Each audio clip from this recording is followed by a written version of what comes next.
அதாவது அல்லாஹ்வுடைய பாதுகாப்பை தாண்டி, அல்லாஹ் இந்த உலகத்துல படை என்ற ஒரு பாதுகாப்பை வச்சுக்கிறான்.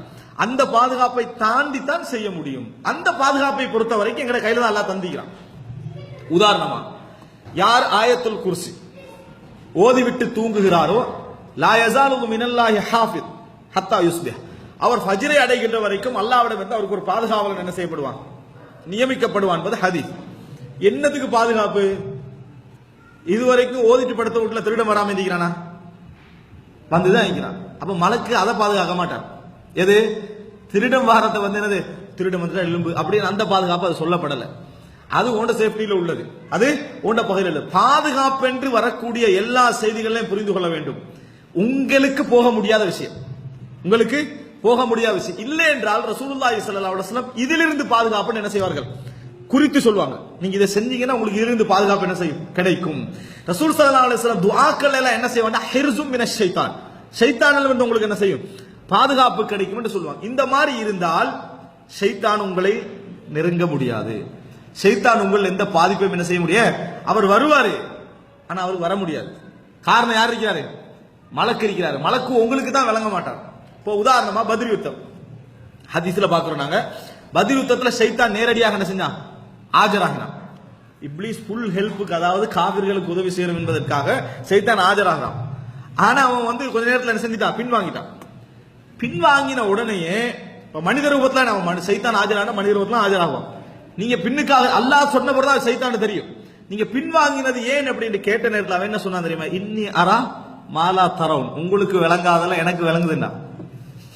நீ கேப்பாய், நான் படுற பாடு எனக்கு தானே தெரியும். அவன் சொல்றான், இன்னி அரா மாலா தரவுன், உனக்கு நான் யுத்தம் நடக்கிறேன்னு என்ன நினைச்சு வந்திருப்பேன், 313 அங்கல வருது, நான் இங்க ஒரு 1000 பேர், இதான் சண்டே நான் வந்தேன். பார்த்தா இங்க மலக்குமார 1000-2000 பேர் இறங்கி வச்சுக்கிறாங்க. நான் இங்க என்ன செய்ய முடியாது, நிக்க முடியாது என்று அவங்க வெளிக்கிளம்பி போனது அல்லாஹ் குர்ஆன்ல என்ன செய்யறான், சொல்லி காட்டுறான். அப்ப அர்த்தம் என்னடா, நமக்கு மலக்குமாறு விளங்காது விட்டாலும், காபிர்களுக்கு மலக்குமாறு விளங்காது விட்டாலும் சைத்தானுக்கு யார் விளங்குவான், அவன் மலக்குமார்களோடு இருந்தவன். மலக்குமாறு ஆஜராக கண்ட உடனே சைத்தான் அந்த இடத்த என்ன செஞ்சுட்டான், போய்விட்டான்னு பார்க்கிறோம். சோ இந்த உலகத்துல ஒத்தன் மீது கை நீட்டுவதாக இருந்தாலும், பாதிப்பு ஏற்படுத்துவதாக இருந்தாலும், அல்லாஹ் வைத்த ஒரு பாதுகாப்பு இந்த இடத்துல இருக்குது. அந்த எல்லையை தாண்டி தான் என்ன செய்யணும், பாதுகாப்பை அவத்தன் மீறுவதாக இருந்தால் அந்த எல்லையை தாண்ட வேண்டும். அந்த எல்லையை தாண்டுற சாதாரணமான விஷயமா, மலக்குமார்களை கண்ட சைத்தான், ஏன்னா சைத்தானுக்கு நிச்சயமா தெரியும் தான் செய்யற ஜொப்பு வந்து மிக மோசமானது. சரியா, நான் வழி எடுக்கிற வேலை செஞ்சுட்டு இருக்கிறேன்னு தெரியும். அப்படி இருக்கிற நேரத்தில் மலக்குமார்களை கண்டு அவன் என்ன செய்ய மாட்டான், அவன் புத்திசாலி. அவன் மலக்குமார்களுக்கு திமிழ் பிடிச்சிட்டு மாட்டான். ஏன், அவனுக்கு தெரியும் நான் செய்யற வேலையை ஆக மோசம், இவங்க நல்ல மக்கள்னு தெரியும். உடனே அவன் போயிட்டான், இன்னி அராமாலா தரவும், நீங்கள் காணாதவற்றை நான் கண்டு கொண்டிருக்கிறேன், அவன் பின்வாங்கின செய்தியை பார்க்க. இதை நீங்க நாம பார்த்தோம் என்று சொன்னால், இந்த பகுதியில் நம்ம ஒரு விஷயத்தை புரிந்து கொள்கிறோம்.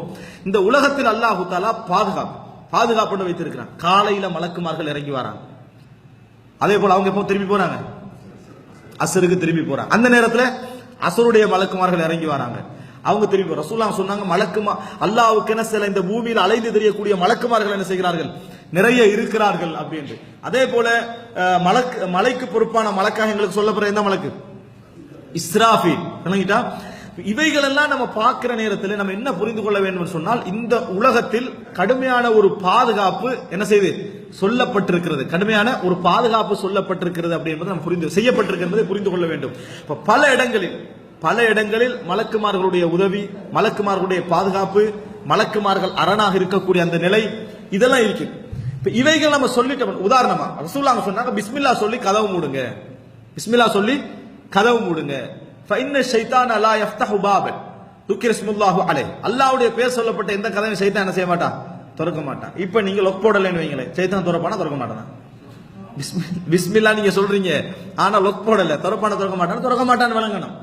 சரியா, அவனுக்கு உங்களோட ஊட்டையே தூக்கலாம், ஆனா அவன் திறக்க மாட்டான் ஒரு பிஸ்மில்லால. மத்தவன் திறந்துருவான், யாரு, கல்ல, அவன் திறந்துட்டு வந்துருவான்.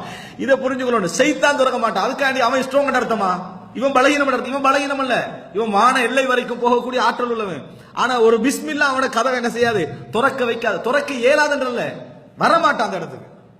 துறக்க இயலாது என்பது அர்த்தம் அல்ல, அவன் அந்த இடத்துக்கு வரமாட்டான், அவ்வளவுதான். அவனுக்கு தெரியும் அது. அதே போல ரசூல் ஸல்லல்லாஹு அலைஹி வஸல்லம் சொன்னாங்க, வீட்டில் உள்ள பாத்திரங்களை நீங்க என்ன செய்ய, பாத்திரங்கள்ல அதாவது இரவு நேரத்தில் மூடி வைங்க.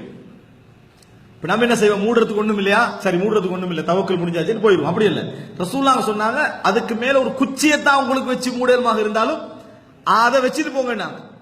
அப்ப அதுக்கு அர்த்தம் என்ன, நாங்க அந்த மாதிரி கட்டங்களை என்ன யோசிக்கணும்டா, இதை மட்டும் கவர் பண்ணாம இதை வைக்கிறதுல நம்மளுக்கு என்ன நினைக்க கூடாது.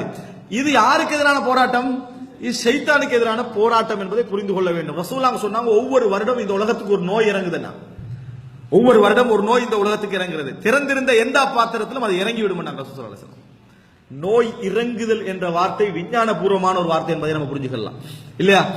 நோய் பாத்திரத்துக்குள்ள நோய் இறங்குறா யார் நம்ம, என்ன நோய் பாத்திரத்துக்குள்ளே வருது, அங்கிருந்தா நோய் வருது, அங்கிருந்தா நோய் வருது என்று ரசூல் ஸல்லல்லாஹு அலைஹி வஸல்லம் சொன்னார்கள். சஹீஹ் முஸ்லிம்ல வரக்கூடிய ஒரு செய்தி.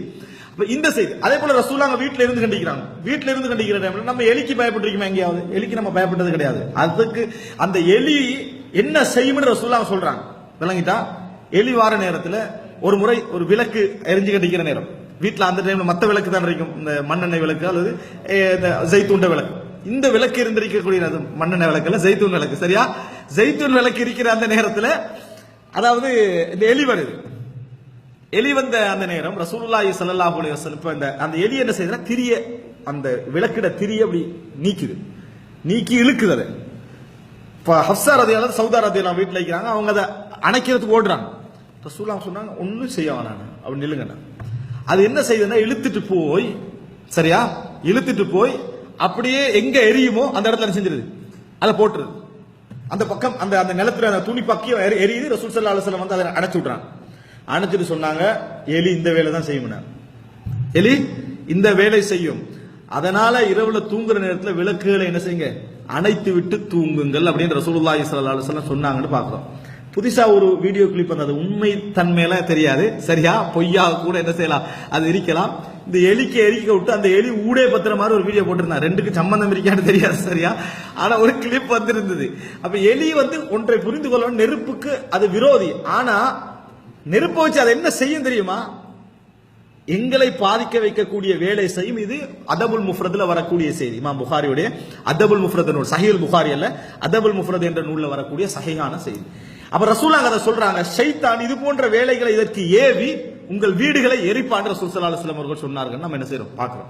அப்ப ரசூலுல்லாஹ் அதனால விளக்குகளை அணைச்சிட்டு தூங்குங்க அப்படின்னு சொல்றாங்க.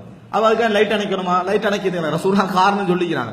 ரசூல் ஸல்லல்லாஹு அலைஹி வஸல்லம் இந்த காரணத்தால தான் நீங்க என்ன செய்யக்கூடாது, இது செய்யக்கூடாதுன்றாங்க. இதுக்கு சிலர் என்ன செய்ய, அது சுன்னத்தை எப்படியா நடைமுறைப்படுத்துறாங்க, எல்லாத்தையும் நோக்கி நைட் பல்பு மட்டும் போட்டுக்கிறது. அந்த அளவுக்கு தான் விளக்கிட வெளிச்சம் இருக்கும். அதனால முதலா நோக்க வேண்டிய அழைக்க வேண்டியது அதுதான் நைட் பல்பு தான். மத்த எல்லாம் போட்டா கூட பரவாயில்ல, விளக்கிட வெளிச்சத்துக்கு வராது. எனவே அது இந்த இதுக்கு சொல்லப்பட்டதில்லை, லைட்டுக்கு சொல்லப்பட்டதில்லை. ஆனால் இது எதற்கெல்லாம் சொல்லப்படுமோ, நெருப்போடு சம்பந்தப்பட்ட எதுக்கெல்லாம் சொல்லப்படுமோ அந்த இடத்தை என்ன செய்யலாம், நம்ம எடுக்கலாம்.